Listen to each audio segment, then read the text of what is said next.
پھر جب انہوں نے ہمارا عذاب آتے دیکھا تو کہنے لگے ہم اکیلے اللہ پر ایمان لائے، اور جس کو ہم اللہ کا شریک ٹھہراتے تھے اس کا انکار کیا۔ جب انہوں نے ہمارا عذاب دیکھ لیا تو اس وقت ان کے ایمان لانے کا کوئی فائدہ نہ ہوا۔ اوے لوگو، آپ مجھے یہ بتاؤ، جب قرآن میں ایک بات لکھی ہوئی ہے، نبی، صدیق، شہید، صدیق سچے لوگ، صدیق من النبیین والصدیقین والشہداء والصالحین وحسن اولئک رفیقا، یہ ایک رستہ ہے۔ تو آج ان کی پیروی کرتے ہیں ہم، ان کو مانتے ہیں کچھ لوگ، تو تم کہتے ہو یہ شرک ہے۔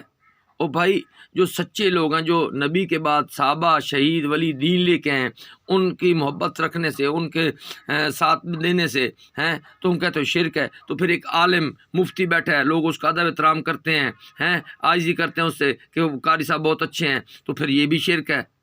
اور آج تم ان ولیوں پر باتیں کرا رہے ہو، کل تمہاری عزت بھی نہیں ہوگی۔ اصل شرک تو یہ ہے قرآن کی مخالفت۔ وہ تو نبی کے قدم پر چلے، نبی کے مطابق مال جمع نہیں کیا، ولی اس لیے بنے کیونکہ قرآن میں یا ایھا الذین آمنوا، اے ایمان والو، ایمان والے مرد، ایمان والے عورتیں، اس قرآن کے مطابق چلو۔ نبی نے بھی کہا میں قرآن چھوڑ کے جا رہا ہوں، اس کے مطابق چلو۔ جو ولی لوگ ہیں والصالحین وحسن اولئک رفیقا، وہ نبی کے طریقے پر چلے ہیں۔ انہوں نے کوٹھیاں، عمارتیں، جائیدادیں نہیں بنائی، سود انہوں نے نہیں لیا، ان کے دور میں سود نہیں آیا، جھوٹ انہوں نے نہیں بولا ہے، حق کی بات انہوں نے کی، حق کا ساتھ دیا ہے۔ تو ہم آج کس کو خدا بنا رہے ہیں؟ ایک ظالم کو۔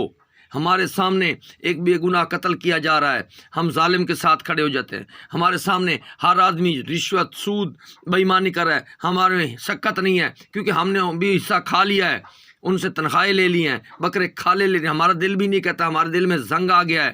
اصل جو شریک بنے بیٹھے ہیں، قرآن کی مخالفت کرے، اس سے بڑا اور کیا گمراہی ہوگی؟ قرآن کہتا ہے انصاف کرو، ہم بے انصافی کرتے ہیں۔ قرآن کہتا ہے ظلم نہ کرو، ہم کرتے ہیں۔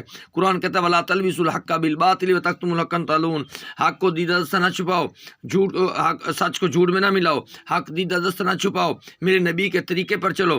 آج تم نبی پر بحث کرتے ہو، اور کس طرف ہم جا رہے ہیں؟ ایک شخص ثابت کرے جو قرآن کے مطابق ہے۔ کس بستی میں سود نہیں ہے، کس بستی میں جھوٹ نہیں ہے، کس بستی میں ظلم نہیں ہے؟ کون شخص ہے جو محکمے والا سوائے فوج کے جوانوں کے ایک کوئی شخص بتائے کہ رشوت لیتا ہے؟ وہاں رشوت ہے نہیں، وہ سردوں پر بیچارے کھڑے ہیں، سردی گرمی سردی گرمی۔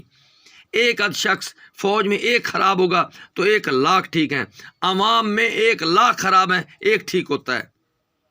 تو میرے بھائی، آج نبی کی آل اولاد کو پہچانو، وہ حق پر تھے، آج ہم ان پر بحثیں کریں۔ یار اگر اللہ تبارک تعالیٰ چاہتا تو اور انبیاء تھے، ان کے بچوں کو سردار کیوں نہیں بنایا؟ علی کے بچوں کو سردار کیوں بنایا؟ ہمیں اس بات کی تکلیف کائے کی؟ جب اللہ نے ان کو وراثت دے دی، جنت کا سردار بنا دیا، ہمیں کائے کی تکلیف ہے؟ جب علی کی بیوی جنت کی عورت، ہمیں کیا تکلیف ہے؟ آج ہم علی کو حق نہیں کہہ رہے ہیں۔ اللہ قرآن میں کہہ رہا ہے کہ اے محمد، جو تم نے پتھر پھینکا تھا میرے ہاتھ تھے، ہیں؟ اے نبی، جب تم بیعت لے رہے تھے میرے ہاتھ تھے، ہیں؟ من رانی فقد رأى الحق، نبی نے کہا جس نے مجھے دیکھا اس نے رب کو دیکھا۔ اسی نبی نے اگر علی کا ہاتھ پکڑ کے من کنت مولا فاز علی مولا کہا ہے، اور نبی کا بولنا رب کا بولنا ہے، تو جب اللہ کہہ رہا ہے یہ نبی کا ہاتھ میرا ہاتھ ہے، تو پھر جب انہوں نے علی کو چن لیا تو اس میں بحث بنتی نہیں ہے۔ تم نے مفت کی بحثیں بنائی ہوئی ہیں یار، کوئی 40 سال بعد ایمان لیا، کوئی 10 سال بعد، کوئی 20 سال بعد، ہیں؟ اور کتنے امام آئے۔ تو جب نبی کے گھر جو سوتا ہے، نبی کی جو اولاد ہے، ان کا دین بڑا ہوگا، جہاں سے دین نکلا ہے، جن پر اللہ درود بھیجتا ہے، ان کا دین بڑا ہوگا۔ یہ 200 سال بعد آئے، 400 سال بعد آئے، جو 40 سال بعد ایمان لے کے، 50 سال بعد ایمان لے کے، ان کا دین بڑا ہوگا۔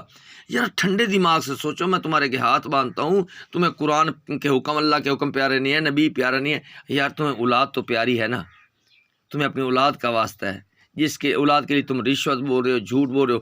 آپ کو پتہ ہے کہ لقمہ کھانے سے 40 دن پیٹ صاف نہیں ہے، تو آپ نے جھوٹ کا، بے انصافی کا، لالچ کا کتنا کھایا ہوا ہے؟ خدا کا خوف کرو یار، موت برحق ہے۔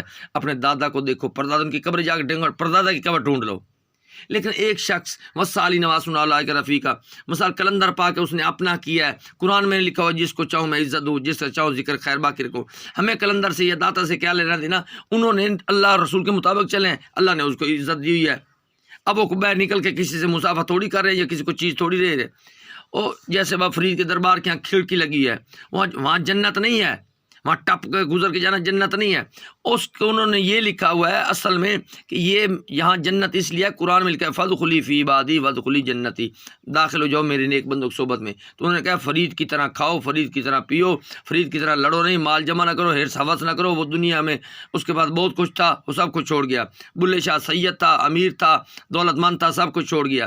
اس کو کہتے ہیں تم تو جمع کرنے میں لگ گئے ہو، ہیں جن چیزوں کا منع نبی نے کیا تم اسی کی طلب کر رہے ہو.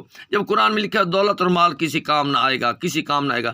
خدا کی قسم دنیا کے کسی کونے میں چلے جاؤ، جس نے اس لا الہ الا اللہ والملک کے ساتھ دھوکہ کیا ہے، ہیں جس نے اس ملک کے ساتھ دھوکہ کیا ہے، وہ بڑے ذلیل و خوار ہوں گے.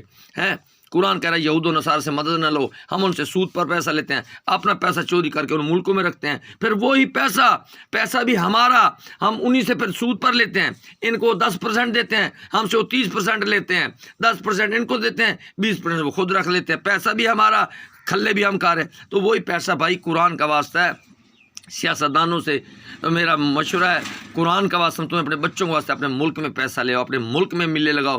تم نے ملیشیا، سعودی عرب، دوسرے ملکوں میں ملے لگائی ہیں، یار اپنا ملک ترقی میں لگاؤ. جتنا مرضی کھاؤ، سارا چمچوں سے کھا جاؤ، کئیوں سے کھا جاؤ، کھاؤ، لیکن اپنے ملک پہ فیکٹری لگاؤ. دوسرے ملکوں کو وہاں تمہیں وہ 10% دیتے ہیں، ہو سکتا ہے وہ 90% کھا رہے ہوں. تمہیں یہ احساس نہیں ہے یار تم نے مرنا نہیں ہے؟ تمہارے باپ دادا کا کیا ساتھ لے گئے؟ خدا کا واسطہ توبہ کر لو، توبہ کر لو، آخر موت برحق ہے. میرا مقصد کسی کا دل نہیں دکھانا، یہ قرآن پڑھا ہے. یار تم میرے نبی کے امتی ہو، میرے بھائی ہو، مسلمان ہو. ہمارے پاس مسلمان والا ایک طریقہ بھی نہیں رہا، ایک طریقہ بھی نہیں ہے. ہم نماز میں مانگتے ہیں سیدھا رستہ، اس میں کجیاں ڈھونڈ رہے ہیں. کوئی نبی پر بحث کر رہا ہے، کوئی صحابہ پر بحث کر رہا ہے، کوئی شہیدوں پر بحث کر رہا ہے. ایک بات فائنل ہے، اللہ نے جنت کے سردار بھی بنا دیے، کلمہ بھی محمد رسول اللہ کا فائنل کر دیا، دین بھی اس کا فائنل کر دیا. قرآن میں آ بھی گیا وہ میں رسول فقد اطاع اللہ، بس میرے رسول کی جس نے اطاعت کی اس نے میری اطاعت کی. آج پھر اس نبی پر بحث کر رہے ہو. اور اللہ کو تو ابلیس بھی مانتا ہے، ابھی تک مانتا ہے، لیکن اللہ کا حکم نہیں مانتا. یہ قرآن پورے اللہ کے حکم لکھے پڑے ہیں، اور یہ بھی اللہ کا حکم ہے رسول کی اطاعت کرو. قرآن میں بھی اللہ کا حکم ہے، میں اور میرے فرشتے محمد پر درود السلام بھیجتے ہیں، اے ایمان والو تم بھی بھیجو. اب تم میں کون ہے ایمان والا؟ پھر نماز میں کیوں کہتے اللہ صلی اللہ محمد و علی محمد؟ کیا حضرت ابو بکر صدیق، عمر، عثمان، طلحہ، زبیر، سلیمان فارسی، کیا وہ نماز میں درود نہیں بھیجتے تھے؟ اور ظالمو کس پر بھیجتے ہو؟ محمد و علی محمد پر، ابراہیم کے آل پر. تو پھر اس میں بحث بنتی نہیں ہے، اور تم اس میں کجیاں نکالتے ہو.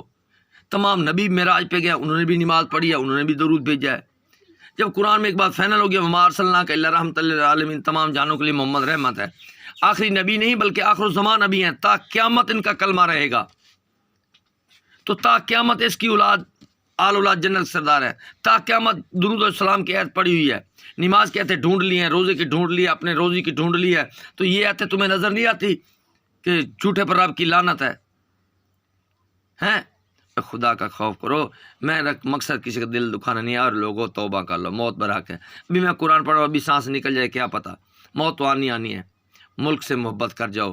یہ لا الہ الا اللہ والا ملک ہے، پاک ملک، اس کو دھوکہ مت دو. آخر موت ہے، آخر موت ہے، آخر موت ہے. تمہیں اپنے بچوں کے واسطے قرآن کو سمجھو.